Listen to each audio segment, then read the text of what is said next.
এডাল উচ্চ ক্ষমতা সম্পন্ন বৈদ্যুতিক তাৰ এতিয়া মৰণ ফান্দত পৰিণত হৈছে উচ্চ ক্ষমতা সম্পন্ন বৈদ্যুতিক তাৰ। চৰাইদেউ জিলাৰ মামৰাৰ ধেমাজি গাঁৱত এডাল উচ্চ ক্ষমতা সম্পন্ন বৈদ্যুতিক তাৰ।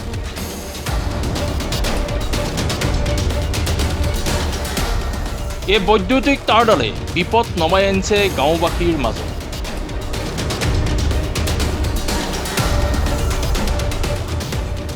মৰণ ফান্দত পৰিণত হৈছে এডাল উচ্চ ক্ষমতা সম্পন্ন বৈদ্যুতিক তাৰ।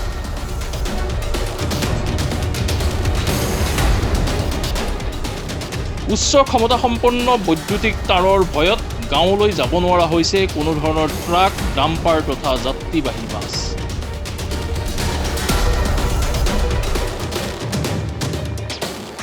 চৰাইদেউ জিলাৰ মামৰা সমষ্টিৰ মৰাণ বিদ্যুতিক উপসংমণ্ডলৰ অধীনস্থ ধেমাজি গাঁৱত এই উচ্চ ক্ষমতা সম্পন্ন বৈদ্যুতিক তাৰে অঞ্চলটোৰ ৰাইজৰ মাজত আতংকময় পৰিৱেশৰ সৃষ্টি কৰিছে।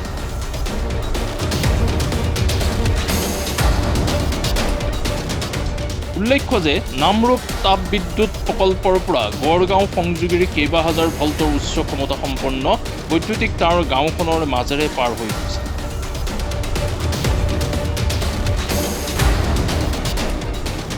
বহু বছৰ পুৰণি বিদ্যুৎ তাঁৰসমূহ পথৰ পৰা মাত্ৰ 15 ফুট উচ্চলৈ নামি অহাত ধেমাজি গাঁৱৰ পৰা জজলিৰ পাঁচালিৰ সংযোগী গড়কাপ্তানি পথৰ ওপৰত থকাৰ বাবে পথটোৰে অহা যোৱা কৰিব নোৱাৰা হৈছে ট্ৰাক, ডাম্পাৰ তথা বাছ।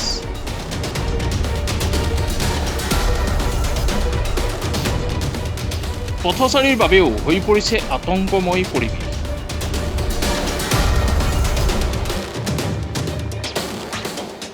যিকোনো সময়ত তথা যিকোনো মুহূৰ্ততেই ভয়ংকৰ দুৰ্ঘটনাৰ হোৱাৰ আশংকা স্থানীয় ৰাইজৰ। এই সন্দৰ্ভত বিভাগীয় কৰ্তৃপক্ষক বহুবাৰ নিবেদন কৰাৰ পাছতো গা লৰাব পৰা নাই কৰ্তৃপক্ষ।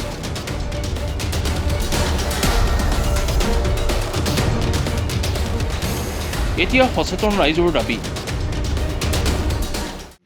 ডাঙৰ প্ৰব্লেম সৃষ্টি কৰিব, যিহেতু ইমান উচ্চ ক্ষমতা সম্পন্ন এডাল তাঁৰ, আৰু আমি ওচৰ মানুহ দেখি থাকোঁ কিন্তু দূৰৰ মানুহে নেদেখে, বা ৰাতি বা কেতিয়াবা গাড়ী এখন ডাঙৰকৈ ওখকৈ আহিলে পাৰ হৈ গ'ল, তাঁৰডাল ছিগি গ'ল, কিমান এটা ভয়াৱহ পৰিস্থিতিৰ সৃষ্টি হ'ব। গতিকে এইটো বিভাগীয় কৰ্তৃপক্ষই অনতিপলমে ব্যৱস্থা গ্ৰহণ কৰিব লাগে বুলি মই স্থানীয় ৰাইজ হিচাপে অনুৰোধ। বাৰিষাও যথেষ্ট বৰষুণ দি থকা সময়ত অসুবিধা হয়, বহুত ভল্টেজৰ তাঁৰ হয়। প্ৰকৃততে আমি জনা যিখিনি স্থানীয় ব্যক্তি আমিতো জানো ইয়াত ডাঙৰ ট্ৰাক পাৰ নকৰোঁ, কিন্তু বাহিৰৰ পৰা যদি ডাঙৰ ডাঙৰ ট্ৰাক আহে তেতিয়া হয়তো ইয়াত লাগি যোৱাৰ চান্স আছে। সেইকাৰণে আমি বিদ্যুৎ বিভাগক জনাব বিচাৰিছোঁ যে এডাল অতি সোনকালে অলপ ওখ কৰি পৰিবাহক কৰে যেন। শীঘ্ৰেই বৈদ্যুতিক তাঁৰখিনি মেৰামতি কৰি এক নিৰাপদ তথা এক বিশেষ উচ্চতাত ৰখাৰ ব্যৱস্থা